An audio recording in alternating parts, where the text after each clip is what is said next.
يسعد لي كل أوقاتكم وأهلا وسهلا فيكم أحلى متابعين. بدكم طريقة كعك مالح تكون مضمونة 100% وتكون سهلة وبسيطة واقتصادية وطعمتها طيبة وتفتفت مجرد ما أنه نحط الحبة بتمنى تدوب وتختفي. رح أعملكم أطيب كعك مالح بنكهة الجبنة، وكمان رح نعمله بزيت النباتي وبس من دون أي إضافات تانية.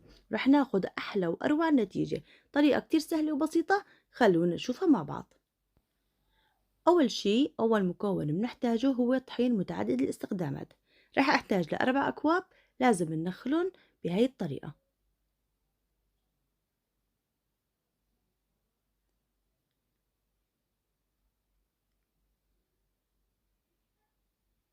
وهلأ بعد ما نخلت الأربع أكواب الطحين بدي أضيف عليه التوابل. بالنسبة لتوابل الكعك المالح معروفين، هن السمسم وحبة البركة، الكركم والشومر، يانسون، وكمان شوية محلب. رح أكتب لكم المقادير بالكامل بصندوق الوصف أسفل الفيديو. هلأ نزّلت التوابل كلّياتها على الطحين وخلّطُن كتير منيح مع بعضُن بهذا الشكل. وهلأ رح نزّل كوب ونص من زيت النباتي. طبعًا الكوب نفسه يلّي استخدمته للطحين باستخدمه للزيت لحتى ما تتغيّر عندي العيارات. وهلأ رح حرّك كتير منيح لحتى أتأكد إنه الطحين والتوابل اختلطوا كتير منيح مع الزيت. وهاي الطريقة بتخلّيكن تاخدوا نعومة بالكعك، يعني يطلع معنا الكعك يدوب بالتم دوبان. وهلأ هون بعد ما عجنت كتير منيح، رح أترك الخليط على طرف ومنروح للخطوة اللي بعدها. هلأ بالنسبة للخطوة الجاي رح نستخدم الجبنة.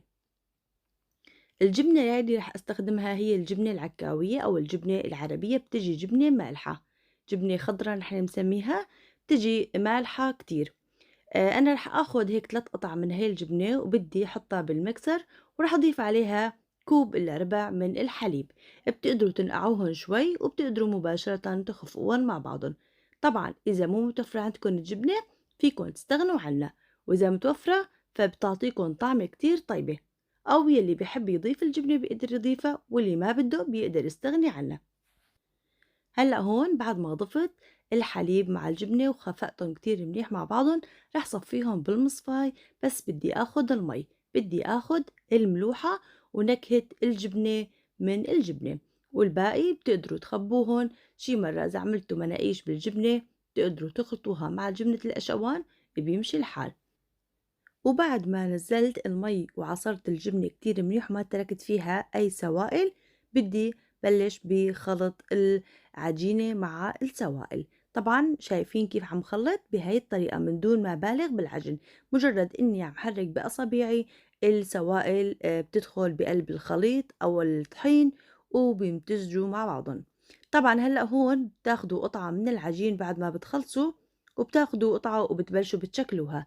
إذا حسيتوها ناشفة وعم تشقشق معكن بتقدروا تضيفوا عليها ربع كاسة حليب تانية. وطبعا بتقدروا تستغنوا عن الحليب وتضيفوا المي، يعني بتقدروا كمان تحطوا مي بدل الحليب. بس لحتى ناخد نكهة طيبة للكعك ضفت أنا الحليب. هلأ هون بعد ما صارت عجينتي جاهزة، طبعا مباشرة هي العجينة بنعجنها ومباشرة بنشكلها، يعني ما بنستنى عليها لا تختمر ولا شي. هلّا هون خطوة كمان اختيارية، إنه ضفت 3 ملاعق من زيت الزيتون للتنعيم، هي آخر خطوة. فيكن تعملوها وفيكن تستغنوا عنها، الطريقتين بينجحوا. هلّا هون بدي أعمل قطع الكعك. طبعًا الكعك أخدت شوي ملوحة من الجبنة. إذا أنتم ما بدكن تحطوا الجبنة فرح تحطوا ملعقة الشاي ملح بالخليط. شايفين بعد ما إذا قطعت العجينة، شايفين ولا عم تقطّع معي ولا أي شي، هيك لازم تكون. ومتل ما قُلت لكم إذا عجينتكم قطّعت معكم معناتها بدها سوائل.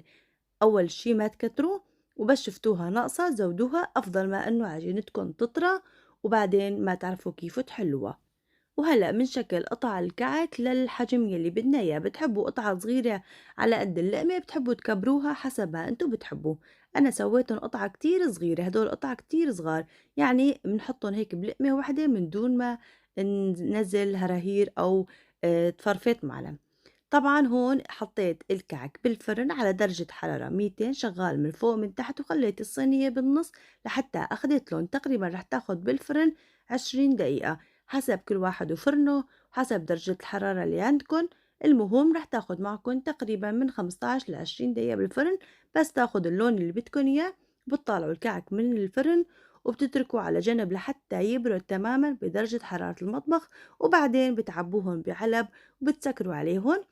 وكمان نصيحة كتير مهمة، لا تعبوا الحلويات بعلب كرتون، لأنه الكرتون بيمتص الدسم يلي بقلب الحلويات، وبهي الطريقة المعجنات بتنشف معنا. إذا بدكم تحطوا بكرتون حطوا كيس بلاستيكي بالأول، وبعدين صفوا فيهم حلويات العيد وسكروا عليهم وقد ما بدكم، ما بيصير لهم أي شي. وهيك متابعيني أطيب كعك مالح صار جاهز.